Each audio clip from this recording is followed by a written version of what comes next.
I was gonna go out and do some shopping today, but it's snowing. I don't feel like going anyplace, so I'm charging at home again.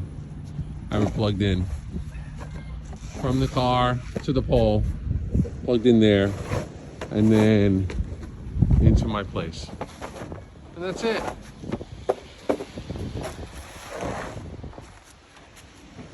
And the cable that goes from the car, I had custom made. It's basically a regular Tesla J1772 adapter. You know, the little 6-inch one that comes with the car. But I had this one made. It's 19 feet long. So it has a Tesla UMC cable, and I put it underneath there to try and keep it out of traffic as much as possible.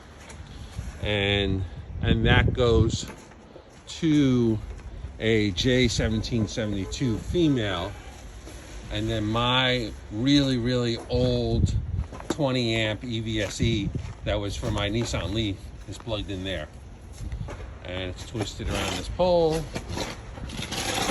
into this stainless steel zip tie that's been there for 4 years with electrical tape around it,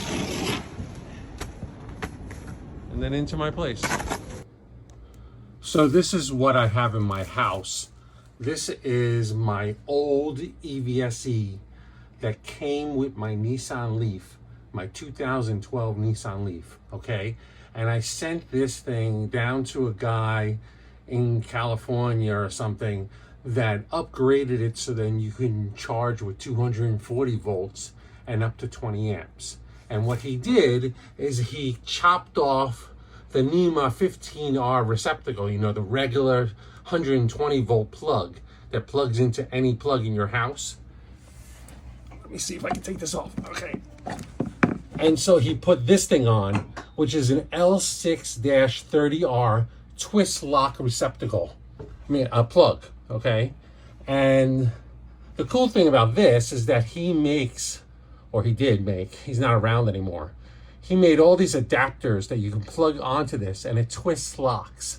And then at the other end, it has all the different plugs that you can find all over the United States, like the 1450 and the 10-30 and the 6-50 and all that kind of stuff like that. So it's real easy to use this EVSE any place, but I use it here only. And I never unplug this. Well, you don't want to unplug it, because what happens is the connectors inside the plug become loose, and that's when sparking can happen, or arcing, and fire. Okay, so you don't want to do that. You want to keep that thing plugged in all the time. All right, so this thing's ready, waiting all the time. The other reason I'm using this is I live in an apartment, and the sub panel for my apartment is only 60 amps. Okay, so I was not going to install a 14-50 receptacle in an apartment where my feed is only 60 amps. It's not going to happen.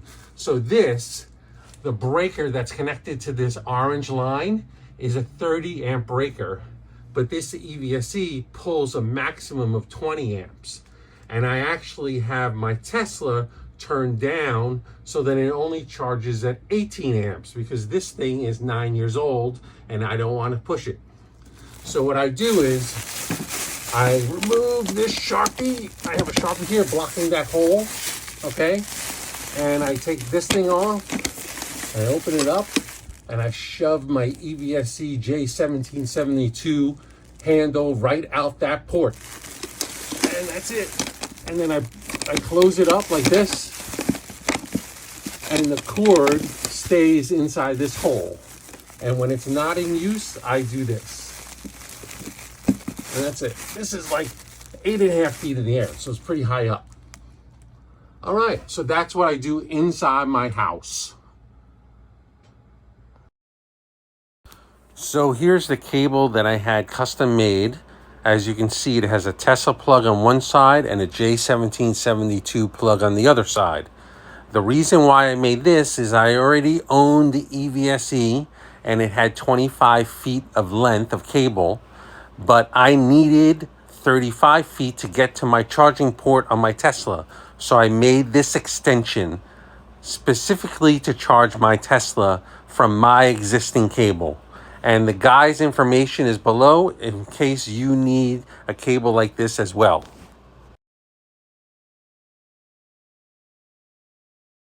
And I'm charging at 820 amps. It's giving me 17 miles added per hour. That's it. I'm not going anyplace. And the Leaf is on right now. If I don't turn it on for like an hour a week, the 12-volt battery drops down and then it won't start.